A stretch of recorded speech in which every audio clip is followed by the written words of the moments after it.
Hey YouTube, I'm Scott Brio and this is Music Producer Diaries. Today I want to talk to you about hardware that has improved my sound as a music producer. And specifically talking about devices, hardware bits, pieces of gear that have a character or a tone or a workflow that has made my music sound better or more unique. Or made it happen faster, it helped speed along the process of producing my music. And so I want to start with synthesizers. So hardware synthesizers, I've got a number of them, and I think I have 3 or 4, and some of them are a little bit more like unique to my sound than others. I've got like a Moog Slim Fatty, for instance, which it sounds great, it sounds fat. It's got a nice, beautiful filter on it. The classic Moog filter, but I would say as a synthesizer in my own music, it doesn't really stand out quite as much as some of my others. I mean, it sounds great, don't get me wrong, but in this segment, I'm kind of talking more about uniqueness and things that make my sound special. The Moog Slim Fatty, you can do a lot of cool effects, you can do leads, you can do basses. But I've found that I've done A and Bs, and this is very, very controversial, but I've done A and Bs personally with something like Synth or some of the emulators of the Slim Fatty or a Moog in general. And it's really hard to tell the difference. And, being like a rack mount unit, it's got like 4 or 5 knobs and some buttons, and it sounds incredible. It's fun to, dial stuff in, but there's nothing kind of unique about it that really sets it apart or makes my workflow better or my sound all that much better. Again, controversial, I know. But what I do want to start with is something that I got recently that has really improved and changed my workflow, and something that was not even on my radar per se beforehand. Someone offered it to me for a screaming deal. We're talking about the Elektron Digitone here. Someone offered me one for $500, and I know that these things go for no less than $700. So of course I jumped on it. I said absolutely, and I brought it home and realized once I fired it up and started using it, I was a little, to be honest, intimidated of the Elektron workflow. Right? It's kind of it seems very difficult just from watching videos. You see people fly around and pressing the buttons and turning the knobs, and the screen has these icons on it that are kind of it's kind of like what's the that little white synthesizer, the OP1, that's right. So it's got little icons that are kind of proprietary to itself, and it was kind of threw me off a little bit. But then once I started using it, I realized, oh no, this is just the Elektron workflow, and it actually makes a lot of sense. And when you start using different Elektron things, my friend has the Digitact, and I tried messing around with that. Very similar, just more of a sampler drum machine than this, which is a FM synthesizer. But not just an FM synthesizer, but it actually does drums very well. It does incredible sounding drums, and again, they're FM synthesis drums. And I was very shocked to find this. I mean, so shocked that I put them in a song, all 4 of the layers being the main drums of one of the songs that I did recently.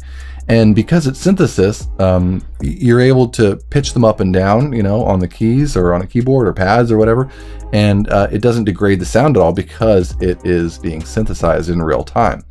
And what I've been doing with the Digitone, the reason why I like it is because it sits here on my desk. You can't see my desk here, but just to the left of my computer keyboard and all my other stuff, I've got the Elektron, and it just sits here, and it's a really nice little desktop synth. It's very compact, very powerful, and I can turn to it, and it's kind of staring me in the face every day while I'm on a Facebook or answering emails, and it's kind of like, hey, like why aren't you making some sounds? Why aren't you using me, to do something?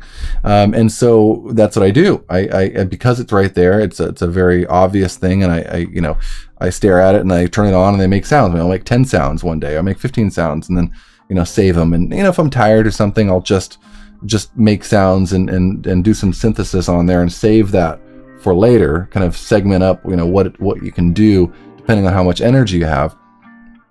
But it's a great sounding synth. I mean, it's an FM synth, and there's all different kinds of types of synthesis, right? So you've got additive, subtractive, you've got granular, FM, yada yada. And if this were like I don't know what the Virus is. I think the Virus might be additive or something a little bit more regular like this, but I know it's not FM. But what I do like is I like the fact that it's an FM synthesizer right here. And because it's right here, I'm using it a lot in my music. And so the overall tone, the overall tonality of a synth is FM synth is kind of unique, and but also very flexible. It can make all kinds of stuff, from beautiful shimmery pads to aggressive leads to deep thundering basses, and then drums and weird squelchy effects. So it's a fantastic one to have right here and use often. But that also kind of, because it's FM, like, it kind of gives my sound a little bit of a specialized sound, and I love that about it. It's very easy to use, and it's just a great sounding synth. I highly recommend a Digitone or Digitone keys if you're in the market for one. And I'm actually going to do a video just on drums on the Digitone, because I think they're so good. They're amazing.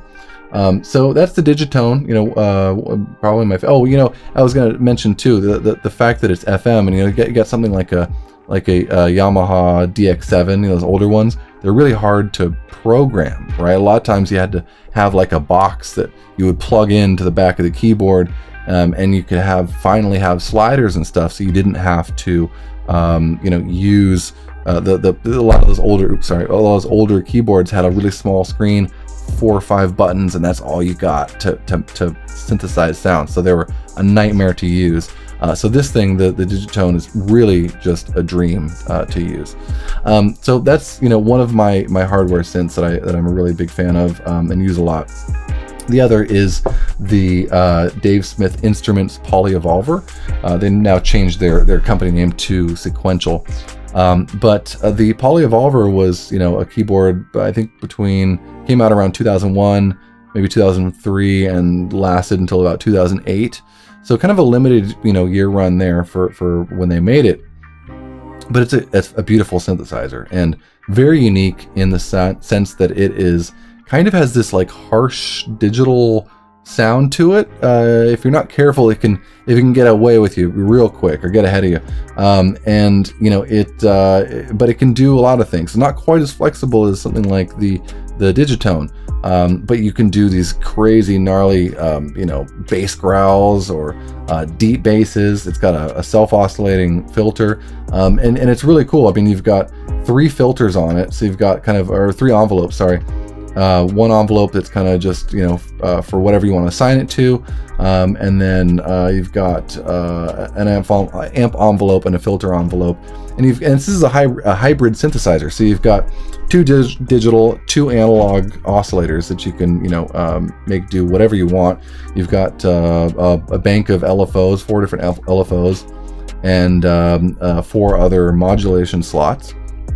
And you've got a delay thing here, there's a delay section, and then of course a sequencer. It's a very kind of archaic sequencer, but you can actually attach the sequencer to other parts of the synthesizer and get really wild results. This thing's kind of like a modular synth setup, but in a keyboard, because you can kind of assign anything to anything, which gets really crazy. It gets pretty wild. This thing is incredible, and I'll use it a lot for like kind of deep, gnarly, rolling bass lines that I'll then feed into Ableton or whatever. And I really like it because I wanted to get into synthesis, but when I first started, I just couldn't quite get into using a VST synthesizer and dialing the knobs with a mouse. And there was all these new parameters. I didn't quite understand, what an envelope was or how a filter worked and that sort of thing. And so, getting the Polyevolver, it really kind of so to start, it's almost a 1 knob per function synthesizer, which is pretty rare. And so what that did is it gave me a knob per section, per function, and I could really start tweaking things and understanding, hearing what they did and how they, how they did it. So that was super helpful. And of course, it does have that aggressive digital sound, but you can always, it's got these Curtis filters in it, which are beautiful, super creamy, super fat, and you can dial those down. And this is a good synth trick in general. If you have a brittle or sharp, shrill sound, if you just dial the filters back, well, now you've got this nice, warm, fat sound because you've cut the upper frequencies off. So I love this synth. It's fantastic. It's also not in production anymore. It's kind of rare. I think I got mine for like $1,800 a number of years ago, and there are just not many of them online. You really can't find many on eBay, for sure not Craigslist. I mean, I found mine on Craigslist, but I had been searching for months, if not years, and it just popped up. And the guy, had it listed for something crazy like, $1,000. And then I told him I was interested, and he did some more searching and was like, oh, actually I want $1,800. I just saw the recent prices. And I was like, shit. Goddamn. So anyway, it's kind of a rare synth. But if you can get your hands on one, it's really great. And I like having these things that are kind of unique and rare.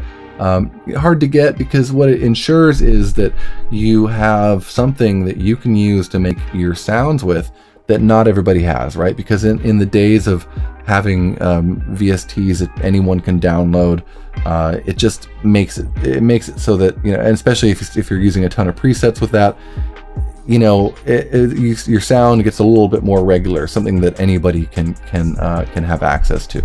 And so it's another big part of what we're talking about here today is finding ways to make your own sound organic or new or unique or different. So that's the Polyevolver. It's a great hybrid analog digital synthesizer. Now I want to talk to you about hardware samplers. I've got currently the Yamaha Su700, which is a very strange sampler. Not many people use this these days, and it kind of didn't have a fair run when they were they marketed it to the DJ crowd back in 2001 or 1999. I think it was 99 to 2001 when this thing was made and released.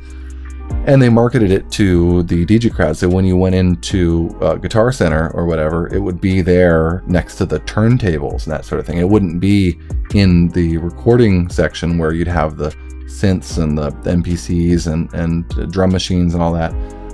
Because the idea was you could use it like a DJ tool, and you kind of can still. It's really pretty amazing. It's kind of like Ableton in a box, and I really love this thing because it's got these funky colors. It's a big thick sampler, and it's got these kind of vintage 80s Patagonia jacket, purple, gray, orange, red. They're all very kind of like pastel-y colors, and the knobs match, and then the colors on the LCD match as well. And that was actually pretty cool, because back in the day, around that time, most samplers were just green and black, or blue and black, or white and black, or whatever. But you got basically one color and then black to be able to see the readout. But this had multicolors and different stages and sections. And it was a kind of a more basic LCD type of screen, but the colors made it cool. And you've got these big chunky knobs here that come straight off a mechanical keyboard. And this thing, it's got this sound to it, this crunchiness that come from the converters, and it just sounds like 90s house music. Pretty specifically, you could use it for hip hop or something, and I know a lot of people that do, but to me it just sounds like straight up 90s crunchy organic house music. And so it's really cool in that sense, because what I use it for, the saving on this thing, the storage is just abysmal. You've got a SCSI slot in the back to hook up hard drives, and it's got a floppy thing on the front, which I swapped out for a USB floppy emulator, and it's still horribly slow to save to. So I don't even save to the thing. What I do is I just load it up, I'll sample some sounds into it real quick, make a bunch of sounds, layer them, sequence them, make some loops, add some effects, whatever, throw it back into Ableton, and then I just turn the thing off, right? Because I can't be bothered to wait around 15 minutes for that thing to save. Not that it really matters even, right? Because like, I don't need to go back into the unit. Some samplers, sure, but not this one. I don't need to bring a project back up and keep working on it. Anything I'm going to do in this thing, I could easily just resample and recreate. But I haven't even found that I need to do that yet anyway. So, but this is a pretty unique one, right? If you're looking at this picture here, it's kind of a one knob per function sampler, which is pretty unique. A lot of the samplers of these days were rack mount, or you had a lot of menu diving, and this thing really only has one or two levels of menu to them, usually one. And all these buttons here on the left are, you've got sound, groove, LFO, EQ, filter, effect, that sort of thing. And then each one is amp, level, pitch, attack, release. So you've got one knob per function. And then over here, you have a kind of XY thing where you hit one of these and then you hit the next one, and it gives you that function. And so you're able to fly through this thing and make changes really quickly, and it's really easy to use. It really kind of is Ableton in a box from back in 2001. And then time stretching is kind of slow and a little choppy at times, but that's kind of the uniqueness, the character of the box. And of course the converters, right? So that's something we're going to talk about more here in a little bit is the converters for a lot of these samplers. But most importantly, what I really like is having a box off to the side that I can throw stuff in, whether it's, even the Digitone is a synth that I have over to the side, but I like these things that I can make sounds in and then pipe those right back into Ableton and keep working on them there. And you've kind of got a leg up at that point. You've kind of gotten this exciting start to a track where, a lot of times you sit down and, you may or may not be inspired, but you want to work on something. So you have to kind of force yourself to be inspired a lot of times.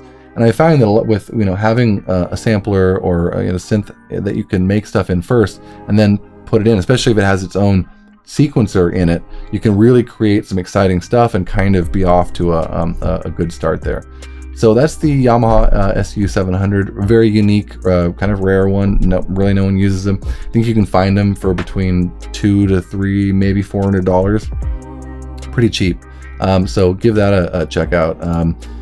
This is something that I've got coming. I don't have yet. I paid probably a year and a half ago for this. It's the Isla Instruments S2400, which I'm super excited about. I can't wait for this thing. I'm just literally giddy. I'm elated. I can't wait for this thing to come out. So essentially, the S2400 is a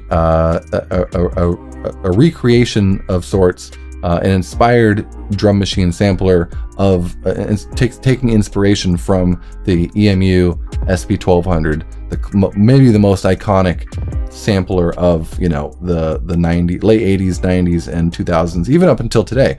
People still use it. It's such a popular machine that the old ones, the originals, go for $3,000, $4,000, $5,000, $8,000, sometimes more, which is it's just crazy. But they're the SP1200. Here's the original, very unique sounding box with these clicky buttons. The buttons weren't great, but you've got these sliders, and only a couple seconds, I think 2 or 3 seconds of sample time.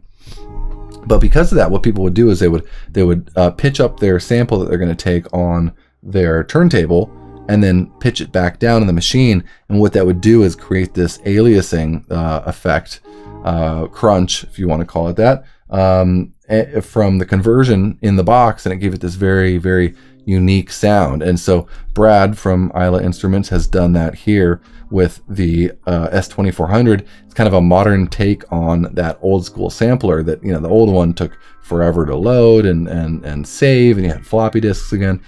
So this thing, which I got for $949, that's the kind of pre-Kickstarter price. It's not an actual Kickstarter. You just paid in advance and then you'd get it when the thing was done. And it's almost done. We're talking like another month or two here before it's at my doorsteps. But this sampler here has the modern storage, so it's got a SD card slot in the back that'll take a full terabyte storage. I mean, even 500 gigabytes like that. We're talking a lot of storage, and it's got the modern pads with color coding and these beautiful kind of lighting operator buttons.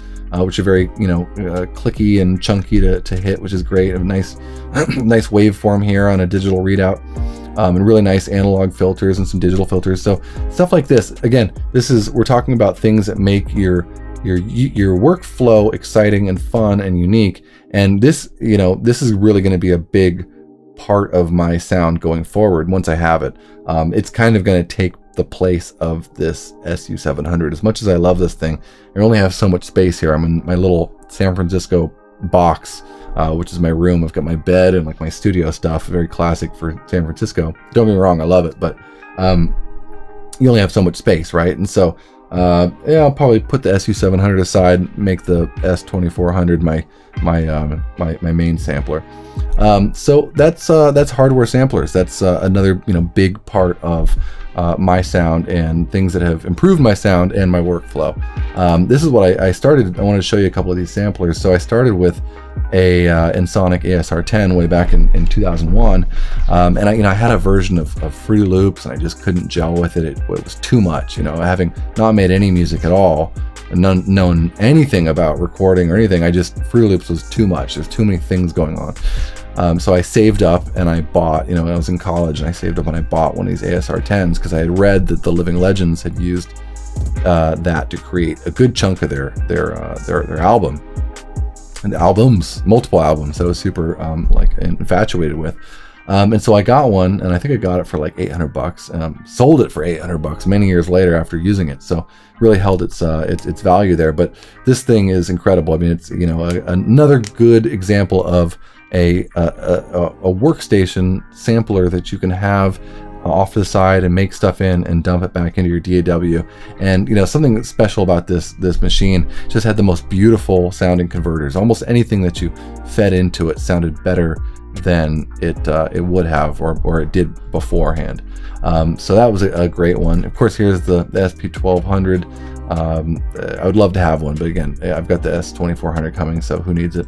If you're like a wine connoisseur or something, each wine has its own subtlety and its own flavor, and I've got tones of grape and black, dark chocolate or whatever, black currants. But with samplers like this, essentially each one has its own kind of flavor, and so the MPC 60 sounds different than the MPC 3000, which was a very popular one with like Jay Dilla and a lot of these hip hop heads. Same with SP303. SP303 was popular with DiBiase. He kind of put it on the map. Not put it on the map, people have been using it forever, but he kind of made his sound with the SP303 and the vinyl sim in there. And again, that's the size of an Elektron, maybe even a little bit smaller.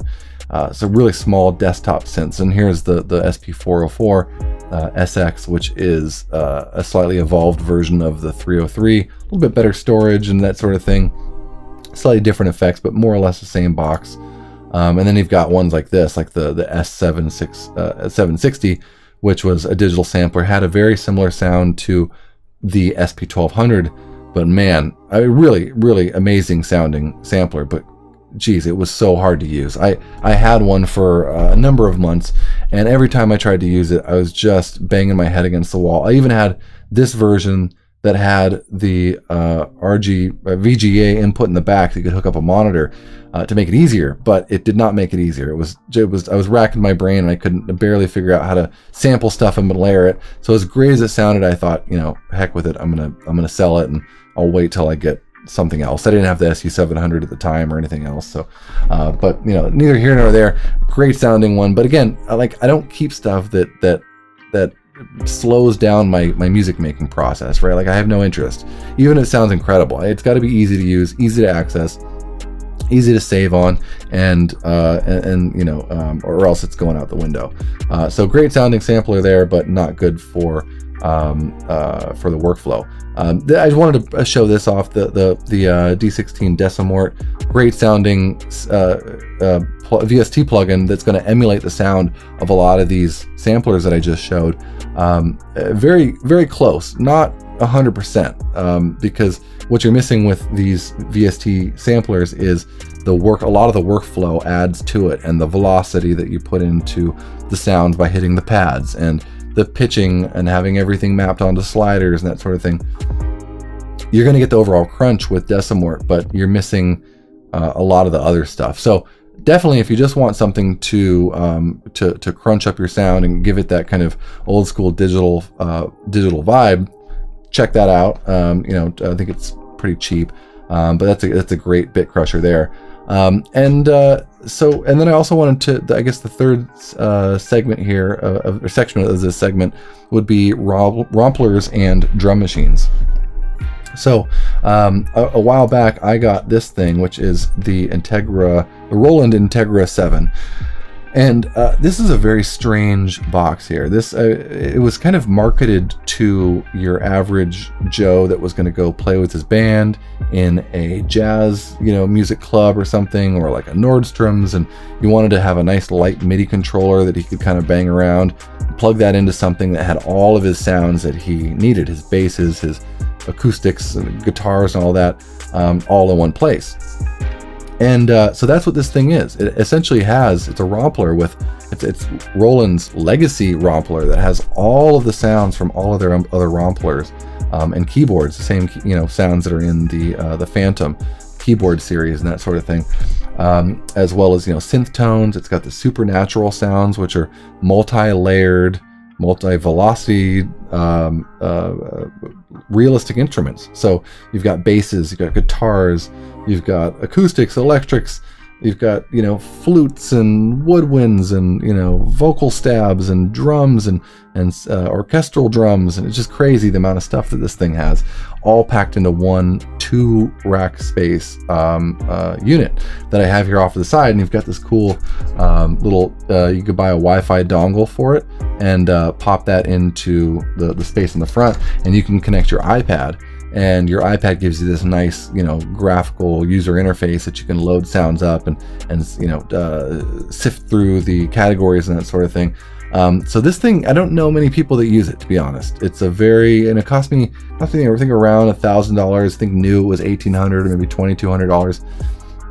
But, you know, for electronic music, it's not super popular, even though I think it should be. And maybe I'm giving away my secrets here, but it's kind of my secret device, my secret sauce, if you will. I like to do things with it, like I'll load up like a saxophone or something like that, or a guitar sound, and I'll play some MIDI notes on it back that would be too fast for your average person to play.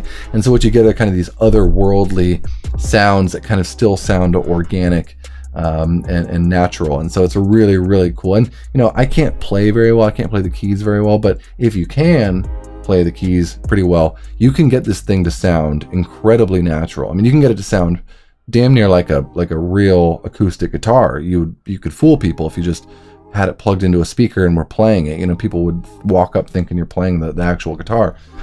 So super cool device there. I really recommend having something like this that you can just pull sounds from, that's not, you know, that's very flexible. And the cool thing too is it doesn't take any CPU power. Like, you just throw MIDI at it and you have 16 different parts that can all be different sounds coming through, you know, the outputs in the back of it into your audio interface, and it takes no CPU power. So it's really incredible in that sense. Up next, I've got there's the Phantom. This is essentially the keyboard version of the Integra 7. So that's super cool. You got more knobs and stuff, which I think I might get one of those one day, but not yet. So here, the Roland TR8S. This I put in the kind of romplers and drum machine sections, because, you know, you can put samples in it, but it's not really a sampler per se. It's more of a sample playback unit.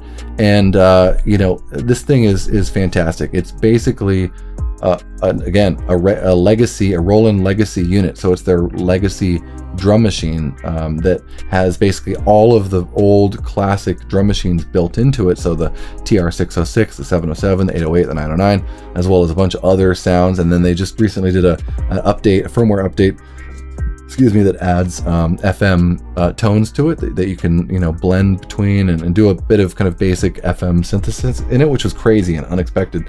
But you can use those original legacy drum sounds, which to me, the sound of Green Velvet and a lot of these, Armand Van Helden, and even all the way up to like Justin Martin. You've got those producers, like the sound of those songs, the heart of those songs is the Roland drum machines of previous generations. And so having them all in one box, that you can tweak is just incredible, and it's so flexible. And all of them, you can do great stuff with samples, like with a sampler or in your DAW. But when you start tweaking a sample, you essentially start to get aliasing a little bits, right? Like it's not super detrimental, but if you try to pitch something up or down very drastically, you kind of hear some artifacting. And with the TR8S, all of the built-in sounds are ACB technology, which is analog circuit behavior technology that they've done. And so when you're tweaking it, you're actually, you're tuning on kind of a more synthesis level. You're tuning the drum sound. So if you want to pitch up your tom sound and get like a nice snappy tom, you can do that and it won't get any artifacting. Or if you want to turn it down and get like a bassy kind of 808 vibe sound tom, you can do that as well. Or a kick, make it super deep or super high and clicky. And so that's super cool. That's really, really nice. And so having a drum machine that you can, again, same thing as other stuff, make stuff in.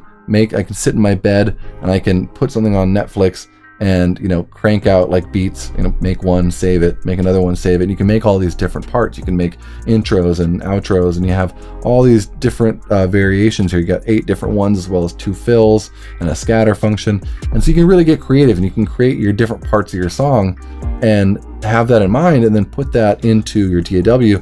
So when you're creating your song, you have this kind of bed of creative sounds that sound really good and really pro, really high end. And then take it from there. You can start adding your other stuff, like your pads and your samples and your leads and your keys and all that. So I love it. I can't believe I actually made it this far without having a drum machine, And of course I got this thing, I think 4 months ago. So it's been amazing, life changing. So anyway, that's the last one. Again, we're talking here about devices that have changed my sound for the better. Drastically, hardware stuff, and so I thought you all might like to hear the things that have, because everyone has something different, right? And if you have something that has really drastically changed your sound, please let me know in the comments below, because I want to know and to kind of do some research on this stuff. I'm a huge gear nerd. We're all gear nerds, right? Like I watch like Ricky Tinez's stuff and Loop Op and all that, and I totally nerd out on this stuff. So if you have something that has changed your sound for the better, something unique or rare, let me know in the comments. And of course, give it a like and subscribe if you like what you've been seeing. There's gonna be more of these to come.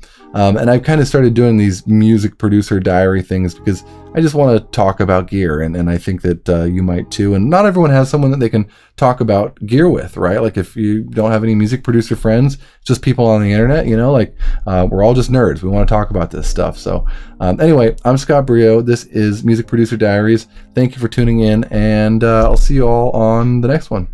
Peace out.